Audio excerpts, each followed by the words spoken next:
Саламаттык сактоо министрлигинде иштеген айрым адамдар кызмат абалынан кыянаттык менен пайдаланып, мамлекетке $1 миллион ашык суммада зыян келтиргени ачыкка чыкты. Башкы прокуратуранын маалыматына ылайык, министрликтин кызматкерлери баасы негизсиз жогорутулганын билип туруп, жеке компаниянын кызматтарын колдонушкан жана консультациялык кызматтарды сатып алууда тийиштүү мониторинг жүргүзбөстөн ДТ ишканасы менен келишим түзүшкөн.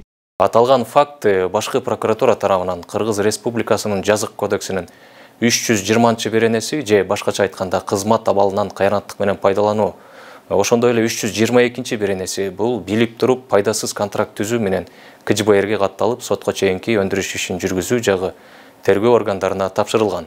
Учурда аталган жогорудагы сотко чейинки өндүрүш иши боюнча тергөө амалдары жүргүзүлүүдө. 63 миллион сом каражатты Саламаттык сактоо министрлиги жеке ишканага негизсиз которуп, максатсыз пайдаланганы коомчулуктун медицина тармагына болгон ишеничин жоготууда дейт аталган тармактын көз карандысыз серепчилери. Алардын айтымында ачыкка чыккан Саламаттык сактоо министрлигиндеги бул мыйзамсыз көрүнүш медицинадагы жемкорлуктун чети гана.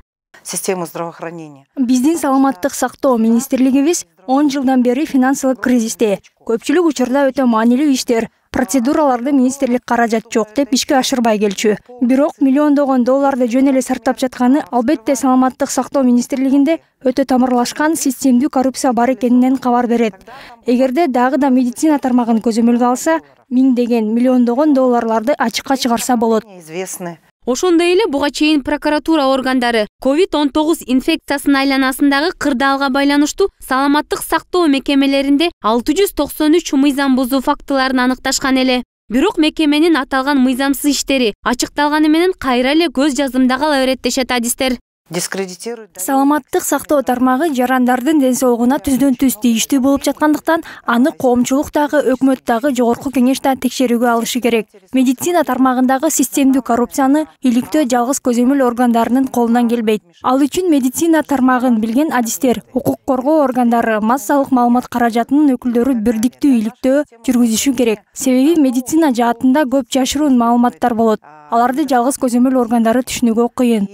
Можно сказать так. Акыркы 2 жылдын ичинде Саламаттык сактоо министрлигине жетекчилик кызматта иштешкен Космосбек Чолпонбаев менен Сабиржан Абдикаримов дал ушул коррупциялык иштердин негизинде кызматтан бошотулушкан эле. Учурда Саламаттык сактоо министрлигин Алымкадыр Бейшеналиев жетектейт. 2020 жылдын 14 октябрында Садыр Жапаровдун өкмөтүнүн курамына кирип, мекеменин министри болуп дайындалган. Бирок учурдагы жетекчи өткөндөрдөн сабак алып, мындай мыйзамсыз иштерди тыкыр көзөмөлгө албаса, жемкорлор өз сазына сүйрөп кетишет деп коомчулук айтууда.